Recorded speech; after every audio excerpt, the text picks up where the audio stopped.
آپ کی سیرت کے جو مختلف پہلو ہیں، اس میں تو کوئی شک نہیں ہے کہ اللہ تعالیٰ نے آپ کو ایک منفرد شجاعت، بہادری، عزم و ہمت، استقلال، استقامت، ان چیزوں سے نوازا، اور یہ تمام خصوصیات بدرجہ اتم آپ کی شخصیت کے اندر موجود ہیں۔ لیکن سیرت کے اور بھی کئی پہلو ہوتے ہیں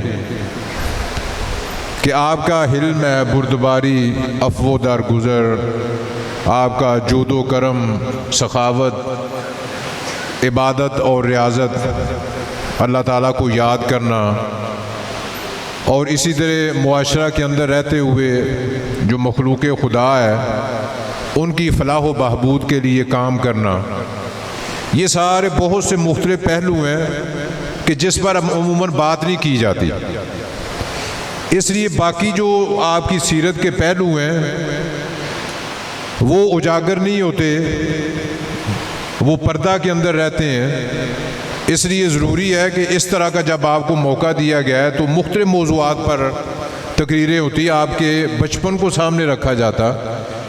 کیونکہ ہمارے جو طالب علم ہیں، جو خاص کر جو حفاظ ہیں، ان میں سے اکثر اپنے بچپن کی عمر میں ہے، تو ایک اسوہ ہمارے سامنے آتا کہ آپ نے بچپن کیسے گزارا ہے،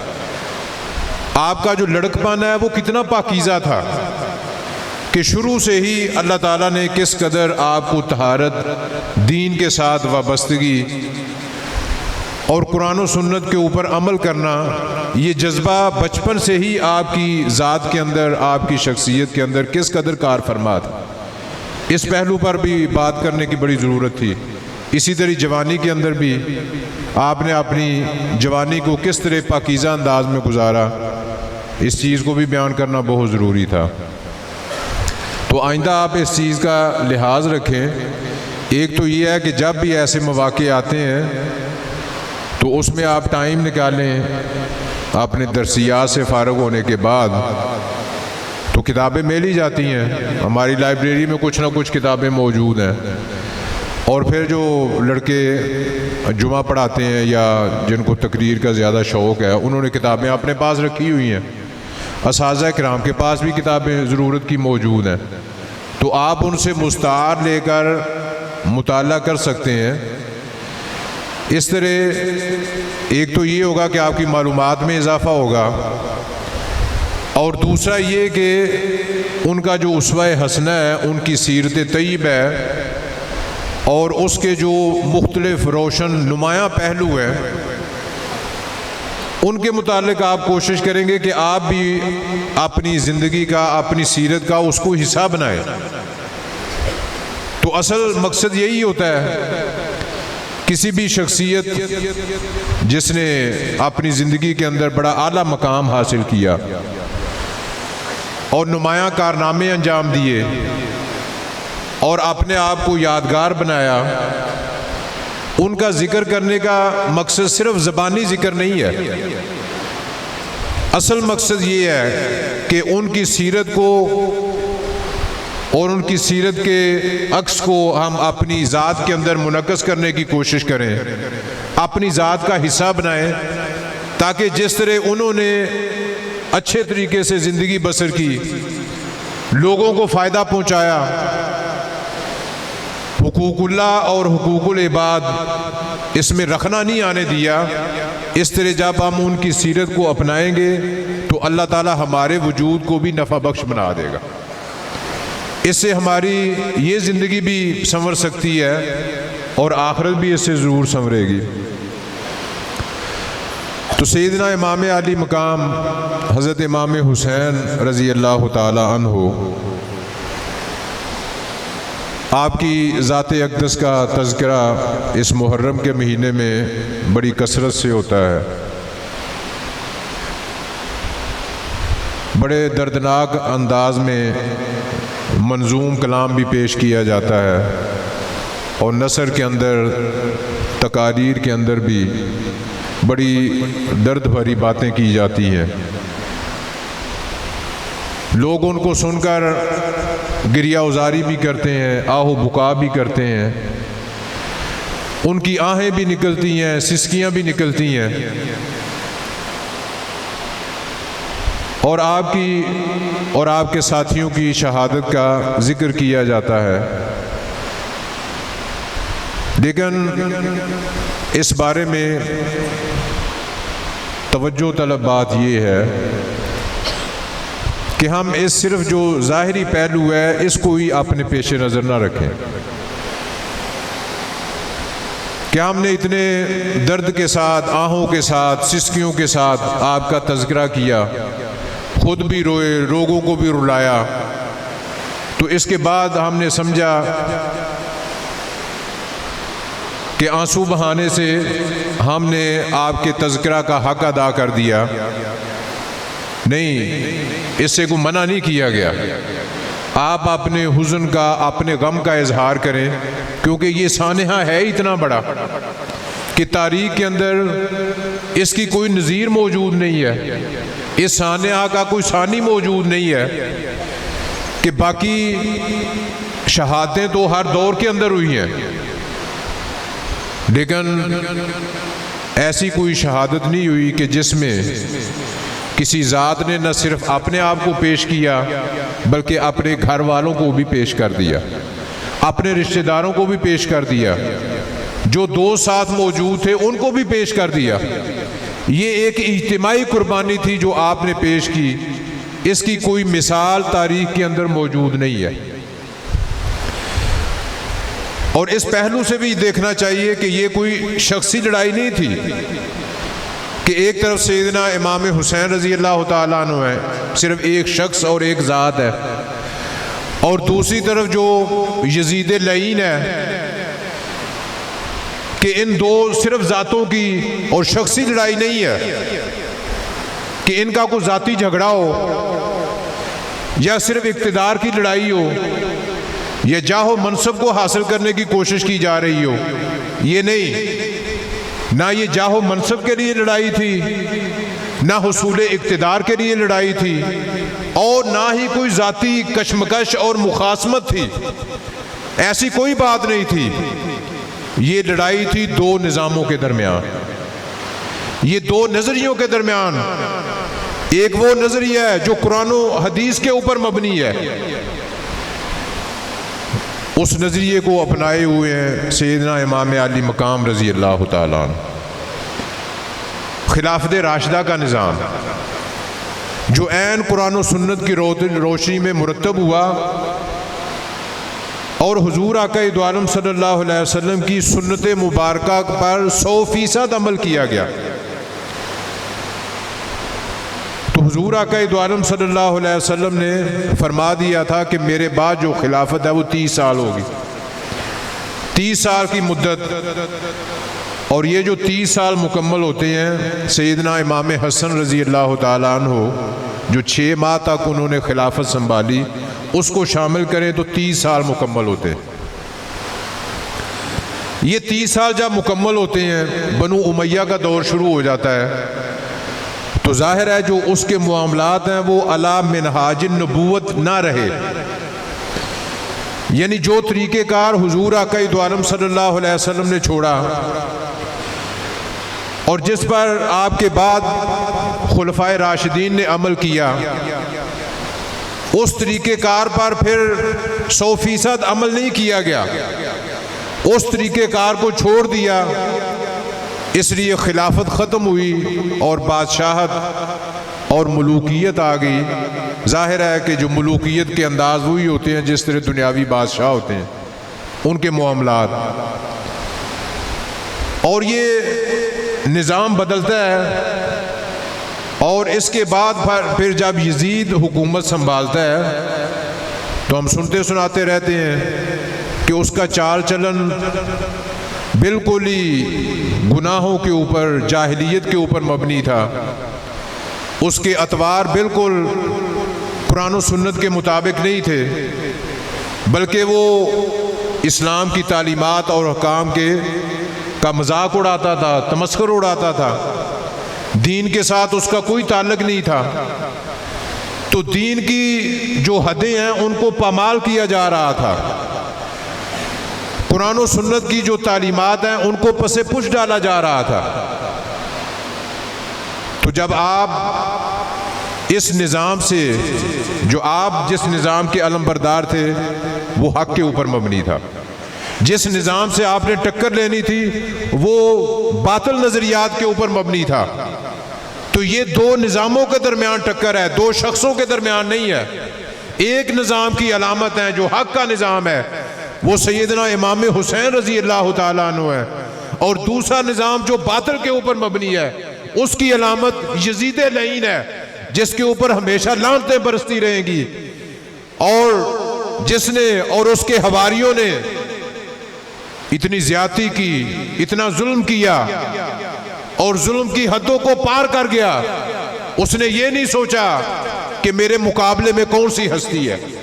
میں کس ہستی کا مقابلہ کر رہا ہوں۔ وہ ہستی جس نے حضور آقا دو عالم صلی اللہ علیہ وسلم کے دوش مبارک پر سواری کی، وہ ہستی جو حضور آقا دو عالم صلی اللہ علیہ وسلم کی گود میں کھیلے، وہ ہستی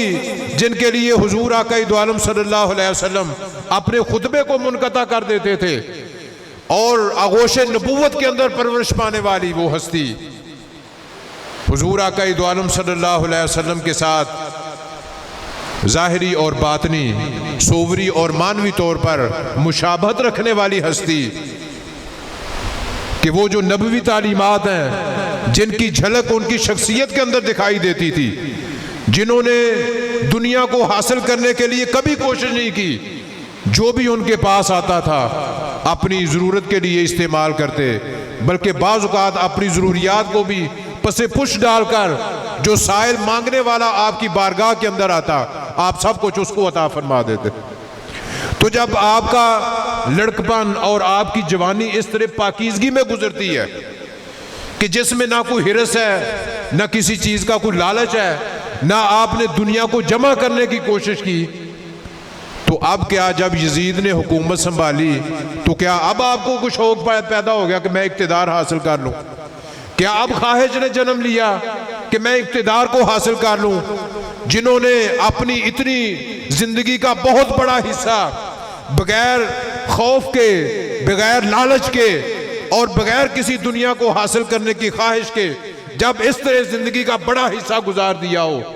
تو ہم اس ہستی سے یہ توقع نہیں کر سکتے کہ اب ان کے دل کے اندر دنیا کی کوئی خواہش پیدا ہوئی ہوگی، قطعاً نہیں۔ پہلے ان کے دل کے اندر بھی دنیا کی کوئی خواہش موجود نہیں تھی، اب بھی نہ اقتدار کی خواہش تھی نہ دنیا کی خواہش تھی، مسئلہ صرف یہ تھا کہ وہ خلافت راشدہ جو علی منہاج النبوت تھی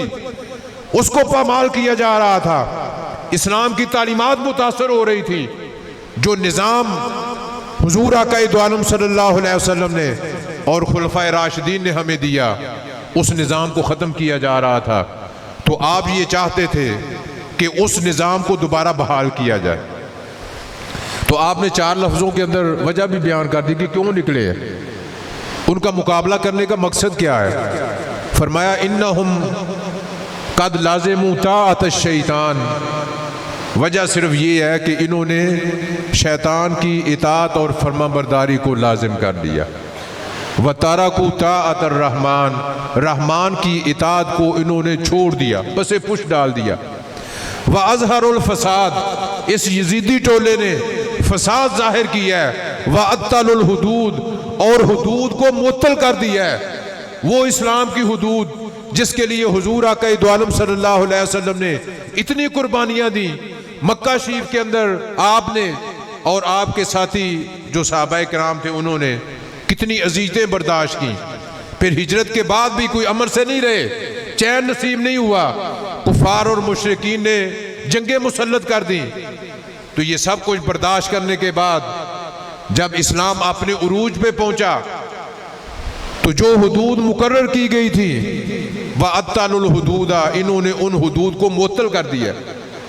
وہ اب کامل عمل ہی نہیں رہی ان کے نزدیک۔ اس لیے ضرورت اس بات کی ہے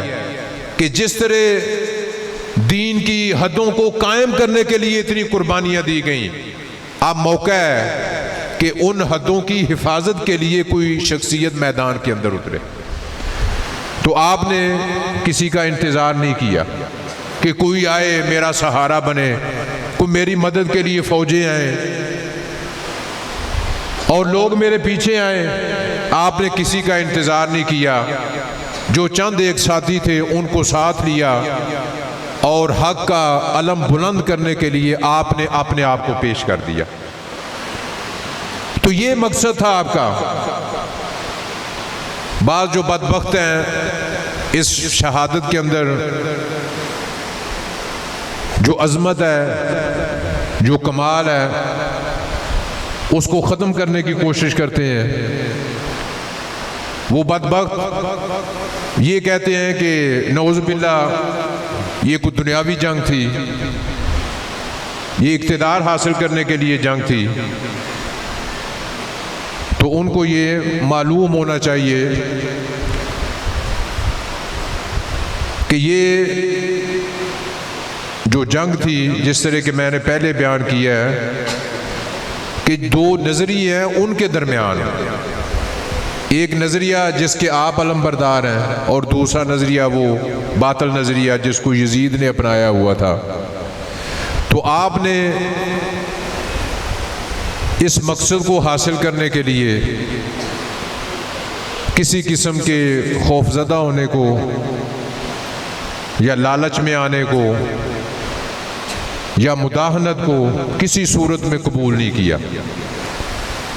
بلکہ حق کی سربلندی کے لیے آپ نے اپنی جان کا نذرانہ پیش کر کے سارے لوگوں کو یہ بتا دیا کہ جو کامیابی کا انحصار ہے، جیت کا دار و مدار ہے، وہ کثرت کے اوپر نہیں ہوتا، وہ فوجوں کے اوپر نہیں ہوتا، وہ لاؤ لشکر کے اوپر نہیں ہوتا، وہ یہ کہ آدمی حق کے ساتھ چمٹ جائے، حق کو مضبوطی سے تھام لے اور راہ استقامت پر چلتا رہے۔ پھر اس کے بعد بے شک ظاہری طور پر اس کی جان بھی چلی جائے، ظاہری طور پر اس کو کامیابی نہ بھی حاصل ہو، لیکن جو ہمیشہ کی کامیابی ہے وہ اسی شخص کے قدم چومتی ہے جو اپنے مشن کے ساتھ وابستہ ہوتا ہے، اپنے مشن میں مخلص ہوتا ہے۔ اور یہ مشن بھی ایسا ہے کہ جو دنیاوی مشن نہیں ہے، یہ دینی مشن ہے، دین کے ساتھ اس کا تعلق ہے، قرآن و حدیث کے ساتھ اس کا تعلق ہے۔ تو آج بھی ہم دیکھتے ہیں کہ اتنا عرصہ بیت جانے کے بعد اس واقعہ کو 1400 سال کے قریب گزر چکے ہیں۔ محرم الحرام جو 10 تاریخ ہے، یہ تو کئی حوالوں سے پہلے بھی بڑا یادگار دن ہے۔ جو 10 محرم کا دن ہے، یہ آپ کی شہادت سے مشہور نہیں ہوا، یہ پہلے سے بھی کئی انبیاء کرام ہیں کہ جن کی کوئی نہ کوئی یاد اس دن سے وابستہ ہے۔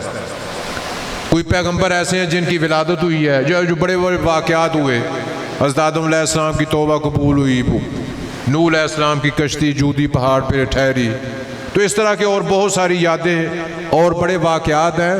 جو محرم کی 10 تاریخ کو یہ چیزیں رونما ہوئیں۔ اس لحاظ سے یہ جو دن ہے یہ پہلے سے ہی بڑا یادگار ہے، لیکن ظاہر ہے ان چیزوں کو وہی جانتا ہے جس نے کوئی تاریخ کی کتاب پڑھی ہو، پیغمبروں کے حالات کو پڑھا ہو یا کسی سے سنا ہو، اس کو ہی پتہ ہے۔ لیکن یہ سانحہ کربلا ہوا، یہ ایسا سانحہ ہوا کہ اب کسی کو تاریخ کی کتاب پڑھنے کی ضرورت ہی نہیں ہے،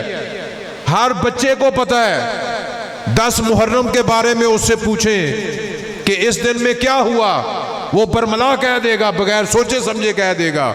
کہ یہ وہ دن ہے جس دن سانحہ کربلا ہوا، اور اس میں سیدنا امام حسین رضی اللہ تعالیٰ عنہ نے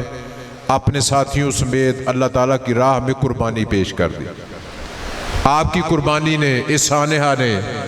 اس دن کو ہمیشہ ہمیشہ کے لیے یادگار بنا دیا۔ اور اب کوئی بھی آدمی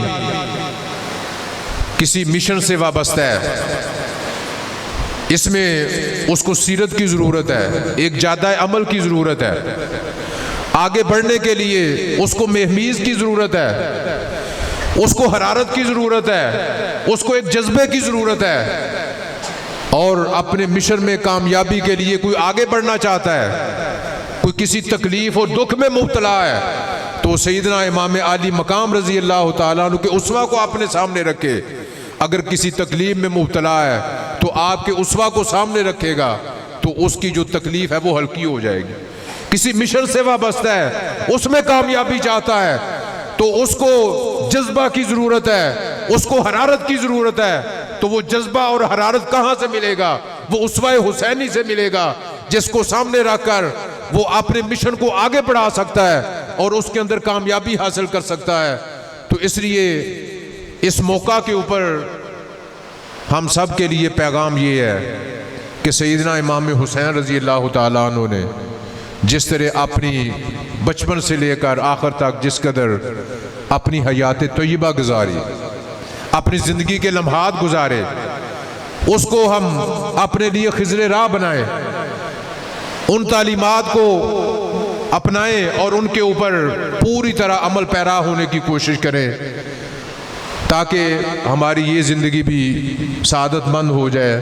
اور اللہ تعالیٰ آخرت کے اندر بھی ہمیں کامیابی نصیب فرمائے. وآخر دعوانا ان الحمد. دعا بھی کر لیں. بسم اللہ الرحمن الرحیم. الحمدللہ رب العالمین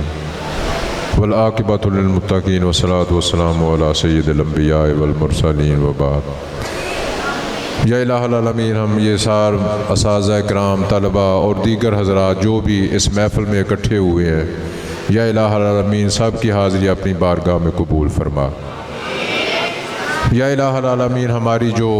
نیک تمنائیں، نیک خواہشات ہیں، ان کو قبولیت عطا فرما. یا الہ العالمین یہ طلبہ حصول علم کے لیے یہاں آئے ہیں، ان کو اس مقصد میں کامیابی عطا فرما. ہم سب کو علم نافع عطا فرما اور اس پر عمل کرنے کی بھی توفیق عطا فرما. اساتذہ کرام جو طلباء کی اس ادارہ کی خدمت کر رہے ہیں، یا الہ العالمین ان کی خدمات کو بھی اپنی بارگاہ میں قبول فرما. ان سب کو صحت عافیت عطا فرما، ان کے گھروں میں بھی برکتیں عطا فرما. بیماروں کے لیے دعا کریں، اللہ تعالیٰ ان کو شفائے کاملہ عطا فرمائے. اور جو آدمی بھی کسی مصیبت کے اندر، پریشانی کے اندر گرفتار ہے، الہ العالمین اس کی پریشانی کو دور فرما. اس ادارہ کے لیے جامعۃ الحبیب اور آستانہ علیہ کھرے شریف، ان کے لیے دعا کریں کہ اللہ تعالیٰ قرآن و حدیث کی تعلیمات کے مطابق ان کو ہمیشہ آباد رکھے، ان کو روشن رکھے. طلباء اور باقی حضرات یہاں آتے رہیں اور علم سے اور روحانی فیض سے اپنے آپ کو مستفید کرتے رہیں. قبلہ پیر صاحب کے لیے دعا کریں کہ اللہ تعالیٰ ان کو شفائے کاملہ عطا فرمائے اور ان کا سایہ جو ہے ہمارے سروں پر تا دیر سلامت رکھے. وصلی اللہ تعالیٰ علی خیر خلقہ و نور عرشہ سیدنا مولانا محمد اجمعین برحمتہ.